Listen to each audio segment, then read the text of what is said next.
다윗은 이스라엘 역사상 가장 위대한 왕으로 기억되는 사람입니다.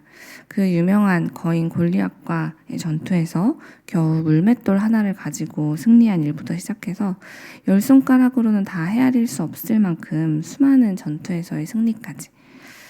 그가 이루어낸 업적들은 참으로 다양하고 많죠. 그러나 다윗이 사람들로부터만 칭찬받고 인정받은 것이 아니라 하나님께로부터 그토록 사랑받고 칭찬받은 이유는 그가 전쟁을 잘하고 나라의 업무를 잘해서만이 아니었습니다. 지혜롭고 인내심이 많은 것도 또 그 외 여러 가지 장점들이 그에게는 참으로 셀 수 없이 많았지만 그런 것들이 다윗이 이토록 하나님과 사람에게 사랑받는 왕이 되게 한 근본적인 이유는 아니었다는 것이죠. 그렇다면 다윗이 이렇게까지 하나님과 사람들에게 사랑받고 칭찬받는 왕이 될 수 있었던 이유는 무엇이었을까요? 그 이유는 다윗이 하나님의 은혜를 잊지 않고 찬양하며 늘 살았기 때문입니다. 오늘 말씀의 7절과 8절을 보면 다윗의 이런 찬양이 기록되어 있어요. 제가 읽어드릴게요. 하나님이여 주의 백성 앞에서 앞서 나가사 광야에서 행진하셨을 때에 땅이 진동하며 하늘이 하나님 앞에서 떨어지며 저 시내 산도 하나님 곧 이스라엘의 하나님 앞에서 진동하였나이다 라고 기록하고 있습니다. 다윗은 과거 노예로 수백 년을 매여 살았던 이 이스라엘 백성을 출애굽시켜 주시고 또 그 모든 과정 속에서 자기 백성을 지켜주시고 보호하시며 모든 필요를 채워주셨던 그 하나님의 은혜를 정말 오랜 기간이 지났어도 잊지 않으려고 노력했습니다. 그래서 이렇게 하나님의 신실하신 은혜를 때마다 기억하며 그것을 찬양으로 지어 부르고 하나님을 높여드렸던 것이죠. 뿐만 아니라 그는 이스라엘 백성들이 약속의 땅에 정착하도록 그들을 인도하시고 또 적들을 물리치신 우리 하나님을 찬양하고 있습니다. 자기 백성과 늘 함께 하실 뿐만 아니라 이들을 위해서 친히 싸우시는 우리 하나님의 은혜를 이렇게 찬양하면서 이건 나의 업적이야 라고 취하려고 하지 않고 이거 하나님이 하셨습니다. 이 모든 일들 하나님이 하신 거예요 라고 노력하는 모습으로 저에게는 계속 그의 찬양이 다가왔어요. 하나님의 은혜를 은혜로 아는 것. 사실 이것은 굉장히 당연한 것이지만 우리는 이 당연한 것을 잘 하지 못할 때가 더 많습니다. 내가 누리고 있는 이 모든 것들이 하나님께로부터 온 것이다 라는 것을 모르지는 않아요. 너무 잘 알고 있지만 그래서 그것을 부인한 적도 없지만 막상 하나님께서 그것을 나에게 갑자기 달라고 하실 때 나는 어떻게 반응하고 있는가를 생각해 보면 내가 과연 아는 대로 살고 있는 것인가 그렇지 않은 것인가를 알 수 있는데요. 하나님께서는 우리에게 당신의 것들을 맡기실 때 청지기로서의 역할을 부여하시면서 이것들을 잘 맡아달라고 잘 돌보아달라고 맡기십니다. 그런데 우리는 네 라고 대답하고 그 다음부터는 우리가 주인이 된 것처럼 살아가곤 하죠. 그래서 우리가 맡은 것에 대해 그것이 때로는 재물이기도 하고 또 우리의 귀한 자녀이기도 하고 사업이기도 하고 또 나와 함께 일하는 직원들이기도 할 때 그 하나님이 맡기신 그것 모든 대상들을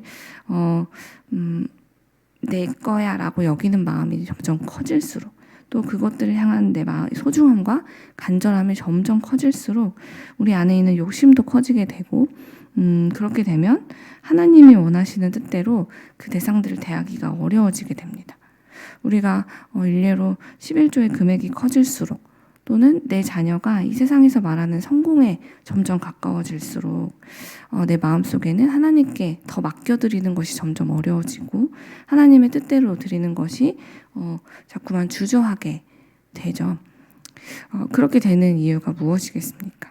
내가 청지기로서 살아가지 못하고 내가 주인이 되어서 살아가기 때문에 그런 마음이 자꾸 생기게 되는 것이죠.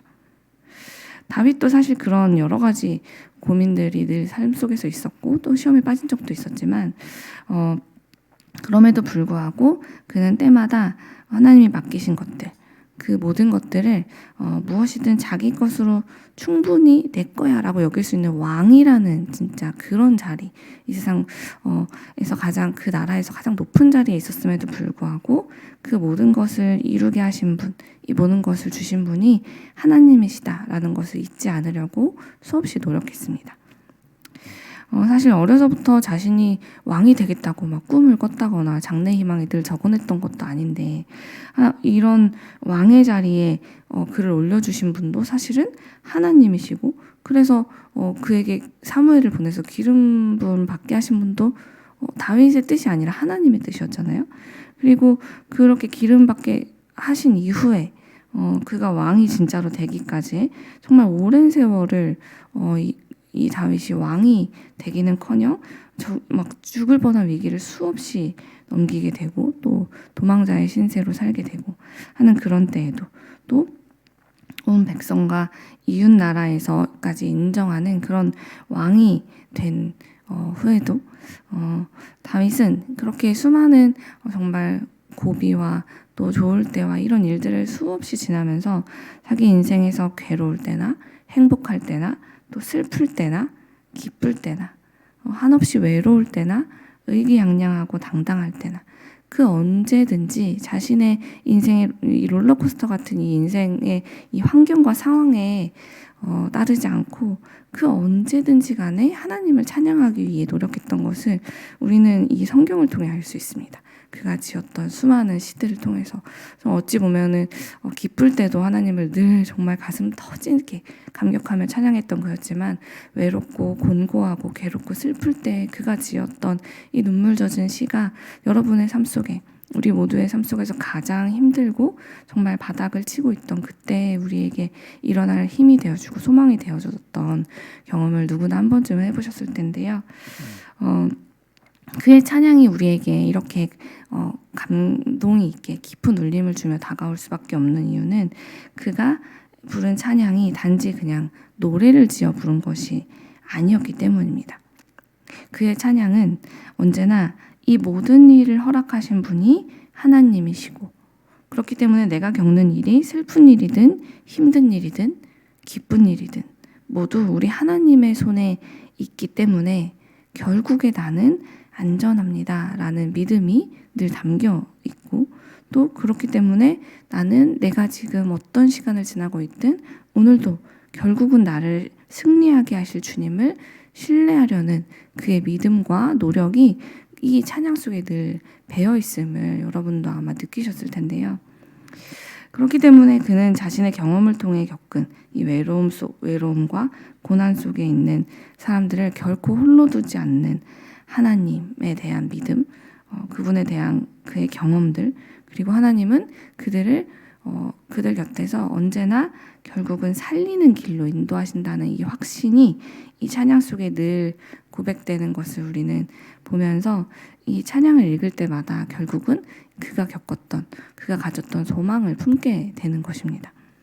오늘 5절과 6절 말씀에도 그런 다윗의 고백이 잘 담겨 있는데요. 제가 이 말씀도 읽어드릴게요. 우리말 성경으로 읽어드리겠습니다. 그 거룩한 곳에 계시는 하나님은 고아들에게 아버지시며 과부들에게는 변호인이 되신다. 하나님은 외로운 사람들을 위해 가정을 이루시고 사슬에 묶인 사람들을 풀어주신다. 그러나 반역자들은 마른 땅에서 살리라 라고 지금 기록되어 있죠. 이뿐만이 아닙니다. 9절을 보면 이런 고백도 있어요. 오 하나님이여 주께서 소나기를 충분히 내려서 시들해진 주의 기업을 다시 살려주셨습니다 라고 고백하고 있죠. 다윗은 자신을 여기까지 인도하신 하나님이 우리 하나님은 나만 돌보시는 분이 아니라 하나님의 백성들, 당신의 백성이라고 정하신 그 한 사람 한 사람을 찾아가서 그들의 아버지가 되어주시는 분이시고 그들의 변호인이 되어주시는 분입니다 라고 오늘 5절 말씀에서도 고백하고 있고 또 이어서 하나님께서는 외로운 사람들을 돌보시고 시들해진 주의 기업을 위해 소나기를 충분히 내려주시는 분입니다 라는 이 고백을 통해 그의 믿음을 고백했습니다.